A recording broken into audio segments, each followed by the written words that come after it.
Domo arigato. This is Mr. Roboto, and welcome to my channel. I have a lot of books to share with you in this haul. One of them is a major key book that I owned a long time ago, and I sold, and I never thought I would own another copy, and yet here I am. All right, I am going to save that book for last, so I hope you hang in there. I'll try and be quick about this. The first book I'm going to show is this issue of DC Superstars of Magic Giant number 11. This book is significant in that it is the first solo story of Zatanna. She, of course, had her first appearance in an issue of Hawkman. I'm not sure what issue that is. But this book was in really great shape, and the price was extremely reasonable. In that same shop, I also found this issue of Batman 50, the non-wedding issue. This, of course, is a Michael Turner cover. It's an Aspen Comics exclusive. I don't know how this store got a hold of it, but they sold it to me at cover price, and the cover price was $4.99. That's insane. I went to my local comic shop today to pick up my books, and the owner held that issue for me. It is a 1 in 25 Adigrana variant. It's just a really cool looking book. I like the motion. Really great rendition of Wolverine with the hot claws.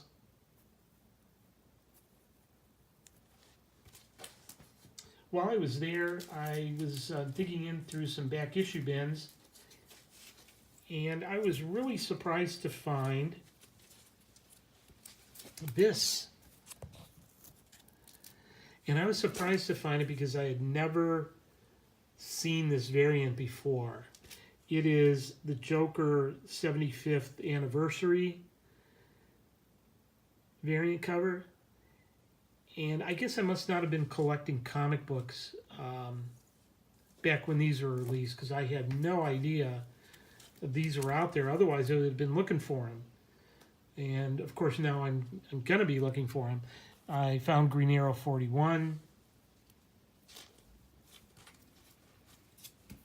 Justice League 41. Action Comics 41. It's a great Darwin Cook cover, isn't it? And Lobo number 7. Not as great a cover, but now that I know that these exist out there in the world, I am going to be on the hunt for them. I'm also going to be on the hunt for these, the Looney Tunes variant covers. I found this at the comic book shop in West Virginia. It is, of course, an homage to Dark Knight Returns with Tweety and Sylvester. And I found this at my local comic shop, Sinestro number 17, with Sinestro and Wile E. Coyote. There's another set of variant covers I'm going to have to start looking for. This one I ordered online off of eBay.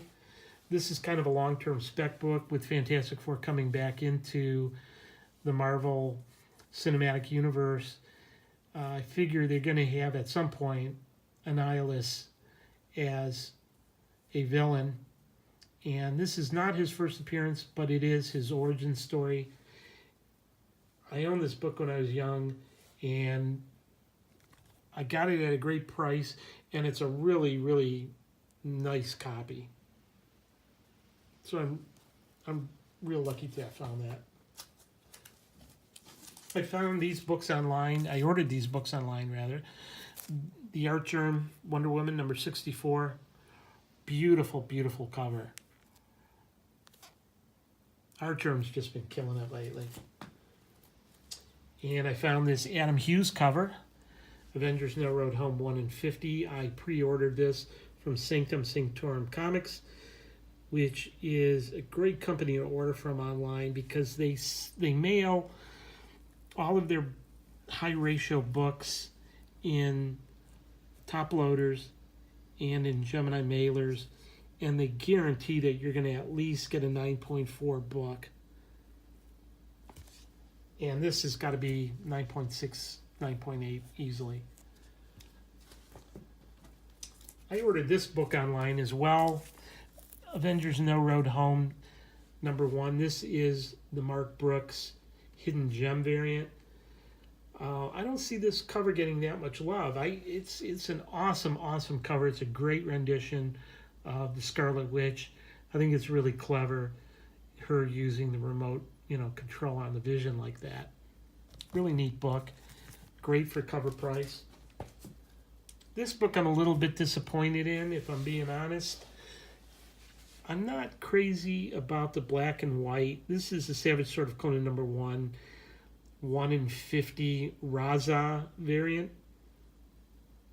The 1 in 25 is the same cover, but colored. I think I would rather have the 1 in 25 colored version. Maybe it looks good on camera, but in person it just, I don't know, it looks kind of muddy. I'm a little disappointed in it. I paid under ratio for it, so it's okay, but, nonetheless, if I saw that in person, I might not have bought it. A few other odds and ends I picked up at the comic book shop today in the back issue bins. This is Revival #1. This is third printing. I don't know about you guys, but I always pick up second and third printings on what might be hot books. I like collecting the different covers, and sometimes they're sketch variants, sometimes they're different color schemes.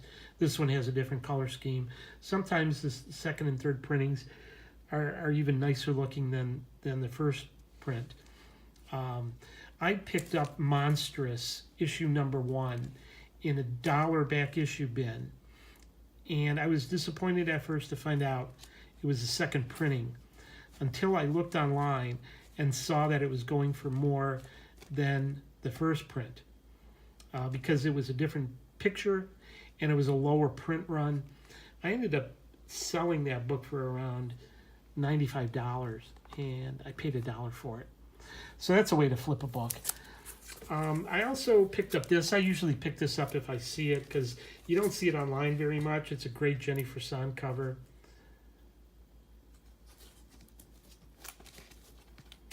I also picked up Deadpool Corpse, issue #4, in homage to Appetite for Destruction. The Amazing Spider-Man King Size #16, first appearance of Monica Rambeau as Captain Marvel. This is a weak spec book, but it's the first full appearance of Talos, the Super Skrull. He's going to be in the Captain Marvel movie, apparently. I think he made his first appearance in issue 418, the one right before it, but this is apparently his first full appearance. I also picked up this. This is Invincible Iron Man #9. This is the first appearance of Riri Williams as her superhero character who doesn't have a name yet. She's not yet called Ironheart. Her true first appearance is in issue 7, but that's just Riri Williams. This is her as a superhero in her costume. So I think this has a lot more value, #9, than #7 does. That's just my personal opinion. You don't have to agree with it. Another book I picked up at Half Price Books was Low #1. I picked this up as sort of a long-term spec. I figured that at some point they're probably going to make a movie or a TV show out of this book, so I might as well have the first issue. And I may even read it and see if it's any good because they had a whole run of that. And if it's good, I'll go back and get the rest. Uncanny X-Men. Uncanny X-Men. Uncanny X-Men. And What If the Hulk had the brain of Bruce Banner? What if? We may find out in Avengers Endgame. The rumor is that Hulk is going to have the brain of Bruce Banner when he's hulked out. This is not a spec book because this is a what if book, and these are not part of regular continuity. So I don't think there's any value there other than it's a good looking copy of a number 2 issue of What If, and looks like a cool story that I'm going to read. At Half Price Books, I also picked up X-Men number 4, which is the first appearance of Omega Red. Batman, the animated movie, Mask of the Phantasm. And that book, The Amazing Spider-Man 361, first appearance of Carnage. This book was just is white as white can be. It looks very minty. There's one little spine tick over there. Otherwise, yeah, that's a real beauty. It was 20% off, so I had to pick it up. All right, I bid on an auction with New York Warriors last week, and I picked up Sensational She-Hulk number 52, which of course is an Adam Hughes cover. Love Adam Hughes. Who doesn't? She-Hulk number 1. And those were the two, that's a Greg Horn cover. Those were the 2 books that I really, really wanted. They also threw in She-Hulk 18 and number 5. Nothing big there, just basically a toss-in. And then I bid on and won a lot of Detective Comics. This is on the auction that was held by White Whale Comics, John's Comics with Kids, and Comic Books NYC. And this is what I bid on and won. And I want to say to Alec at White Whale Comics, if you're listening, thank you very much. You did a great job shipping these books. You guys did a really good job keeping that auction moving. Really, really nice for, it being a first auction especially. Okay, so I got 854. The significance, this book is hot kind of right now. The significance is it is the first appearance of Alice Kane, who is Kate Kane's sister, and she is supposed to be the villain on the new Batwoman series. So I got 854, 855, 856, 857, 858, 859, and 860. That's the Rucka and Williams run. And then 861, 862, 863, which is the Rucka and Jock run. And then he tossed in Batwoman New 52 number 0. When I was at the comic shop today, I picked up another one. I also found Batwoman number 0 and Batwoman number 1. That pretty much completes my run of Detective Comics. I previously picked up these books. I think I showed you these before. This is the variant cover for 854. That's a J.G. Jones cover. 858 is an Adam Hughes cover. 859 is a Jock cover. And 860 is an Alex Ross cover. So I've really got a nice collection of Batwoman Detective Comics there. Very happy to finally have all of those.